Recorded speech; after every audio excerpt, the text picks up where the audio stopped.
The detention of a hospital director in northern Gaza has prompted calls for his immediate release. Hussam Abu Safia was arrested by Israeli forces during a raid in northern Gaza. His whereabouts is unknown. Israel detained hundreds of people, including medics and patients. It says 240 are still in custody. Hundreds more have since been released.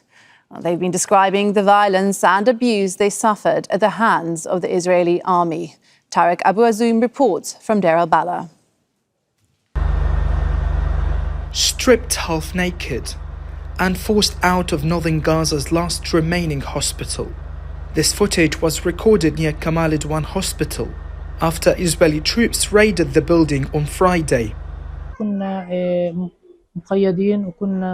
The Israeli soldiers tied us up and blindfolded us. We could hear people screaming and knew exactly who was being beaten. I was expecting my turn to come and to be beaten as well. They beat us with sticks and batons in the cold. They later took hundreds of Palestinians away with them. The Israeli soldiers refused to give us drinking water. We were not allowed to go to the toilets. We're exhausted, we're tired, enough is enough. Our colleague Isra Abu Zaida was martyred yesterday. They killed her while she was wearing a white coat. The attack ignited a fire at the hospital, killing at least 5 medical workers. The Israelis burned the operating rooms, maintenance department, medical rooms and documents department. The patients and the wounded people are in a disastrous situation because of what the Israeli soldiers did. Hundreds of people, including some hospital staff, have been released since then. But its director, Hussam Abu Safia, has been detained. Kamal Adwan Hospital has been constantly targeted during Israel's war on Gaza. The Israeli military says that it was targeting Hamas cells inside the hospital, but has provided no evidence those cells exist. Tareq Abu Azzoum, Al Jazeera, Deir el-Balah, Palestine. Israel's war has collapsed Gaza's healthcare system. In October, the UN accused Israel of carrying out what it called a concerted policy to destroy healthcare in the Strip. The WHO says more than 1,200 attacks have been launched on health facilities in the occupied Palestinian territories since Israel launched its war. In April of 2024, Gaza's largest hospital, Al-Shifa, was destroyed during an Israeli siege, leaving hundreds of people dead. The UN says only 17 of the Strip's 36 hospitals are still functioning, but only partially, with none providing full services due to the shortage of staff and equipment. More than 1,000 healthcare workers have been killed since October the 7th of last year. Now, Dr Ali Elaydi is an orthopaedic surgeon. He is originally from Gaza and worked in the Strip as a medical volunteer in April this year. He joins us from Dallas. Thank you so much for being with us, Dr. Elaydi. First of all, wanted to ask you, Kamal Adwan was really the only closest thing to a functioning, semi-functioning medical facility in the north of the Gaza Strip. Now, where does this leave the Palestinians in the area who need medical help? Where can they go? It essentially robs the entire northern Gaza population of any sustainable medical care. I believe that this is truly intentional to force the people out of North Gaza, and it systematically has been decided that without medical care that they would have to evacuate.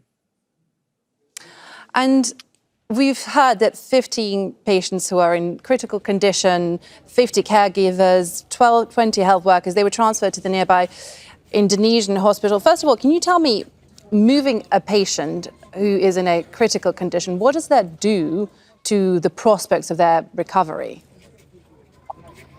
I mean, the transition of care from the care that they're receiving versus the transition is definitely suboptimal, and moving them. I mean, I personally witnessed in my time in Gaza, whenever you do have to evacuate a hospital, and I saw patients being moved in their stretchers by family members miles down the road, it is definitely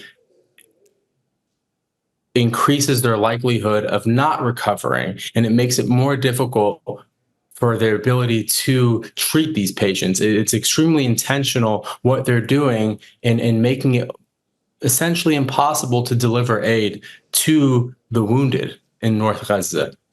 And as you mentioned there, you've been on medical missions to Gaza since the war began. Can you describe the conditions that you and your colleagues worked under? When I was in Gaza, while we were operating, we would feel the ground shake from the bombing underneath us. We would have the lights turn off, or we would have to operate under cell phone lights. I was in southern Gaza at the time. I could only imagine what the healthcare sector's being put through today. Being under a siege for over 80 days, not being able to have the medications necessary. They've made it virtually impossible to deliver the care that we've been trained to give. And at the moment, it is not clear where the director of the Kamal Adwan Hospital, Dr Hussam Abu Safia, is. We know that he was detained by the Israeli army.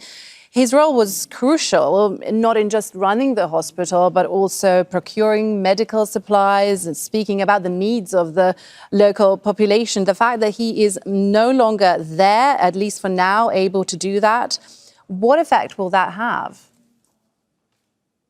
The reality is that this is one of the most outspoken physicians in northern Gaza, speaking on behalf of the people of North Gaza, where he literally stood in the forefront and approached the occupation forces, and them detaining him and beating him and questioning him has been undeniably intentional so that they could make anyone who questions their behavior punishable. It's virtually impossible for anyone at North Gaza to get the care. I mean, let's not forget about international humanitarian law today, where the wounded and the sick are guaranteed protections by humanitarian law. And when they arrest and beat one of the main outspoken physicians, it is a warning to every other physician to not speak out for their patients, to not take care of their patients. He is a hero standing up for the Palestinian people, and I aspire to be who he is. All right, Dr. Ali Elaydi, thank you very much for sharing your thoughts and your insight live there for us from Dallas. Thank you. Make sure to subscribe to our channel to get the latest news from Al Jazeera.